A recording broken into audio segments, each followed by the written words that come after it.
Hi everyone, welcome back to Kavitha Sugar and Spice. ഇന്ന് നമ്മൾ ഉണ്ടാക്കാൻ പോണത് വ്യത്യസ്തമായൊരു ഡിഷാണ് സ്കോച്ച് എഗ്സ്. ഇത് നിങ്ങൾക്ക് ഒരു ആപ്പറ്റൈസർ ആയിട്ടോ അല്ലെങ്കിൽ ഒരു ബ്രേക്ക്ഫാസ്റ്റിന് പോലും കഴിക്കാവുന്ന ഒരു സാധനമാണ്.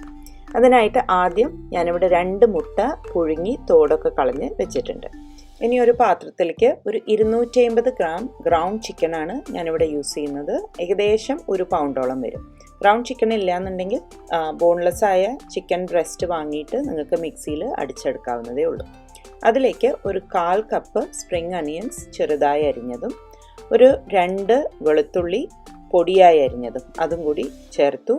ഇതിൽ ഒരു 1/2 ടീസ്പൂൺ ഉപ്പ്, പിന്നെ വേറെ നമ്മൾ എരിവിന് അധികം സാധനങ്ങൾ ഇടാത്ത കാരണം 1 ടീസ്പൂണോളം കുരുമുളക് പൊടി ഇടുന്നുണ്ട്.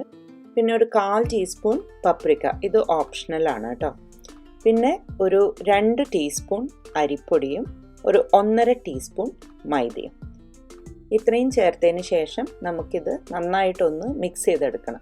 അപ്പോൾ ഈ ഒരു അളവ് എന്ന് പറയുന്നത് 4 ആൾക്ക് കഴിക്കാൻ പറ്റുന്ന ഒരളവിലാണ്. അതായത് ഒരു സ്കോച്ച് എഗ് പകുതിയാക്കിയിട്ടാണ് സ്വതവേ കഴിക്കുക. അപ്പം അതൊരാൾക്ക് ഒരു പകുതി ഇനഫായിരിക്കും. അപ്പോൾ ആ ഒരു കണക്കിലാണ് ഞാനിത് ആക്കിയിട്ടുള്ളത്.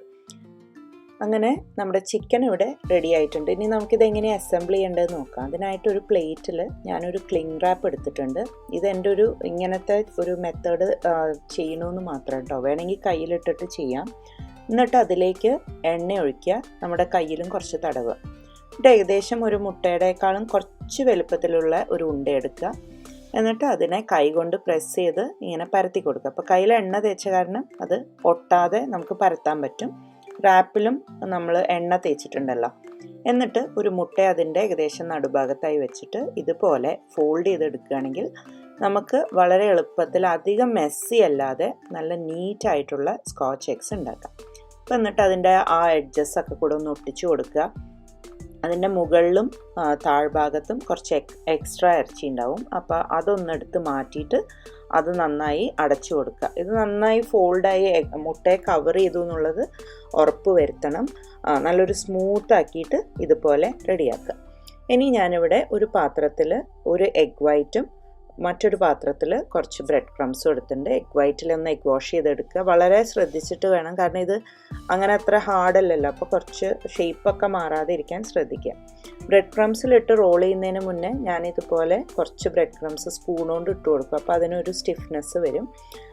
നമ്മൾ എഗ് വൈറ്റ് തൊട്ട കൈയൊക്കെ കഴുകിയിട്ടുണ്ടാവണം, ഇല്ലെങ്കിൽ കയ്യിലൊക്കെ അത് ഒട്ടിപ്പിടിച്ച് ആകെ ആ ഒരു ഷേപ്പ് ശരിയാവില്ല. എന്നിട്ട് ഇതുപോലെ റോൾ ചെയ്ത് ബ്രെഡ് ക്രംസിൽ മുഴുവൻ സൈഡും മേലെയും താഴെയും ഒക്കെ കോട്ട് ചെയ്തിട്ട് നമുക്കിതിനി ഫ്രൈ ചെയ്തെടുക്കാം.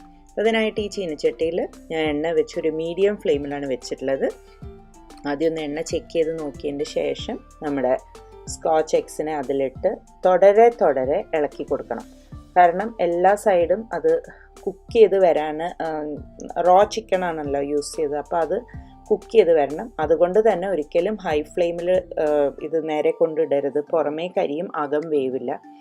അതുപോലെ തന്നെ വളരെ ലോ ഫ്ലെയിമിൽ വെക്കാൻ പാടില്ല.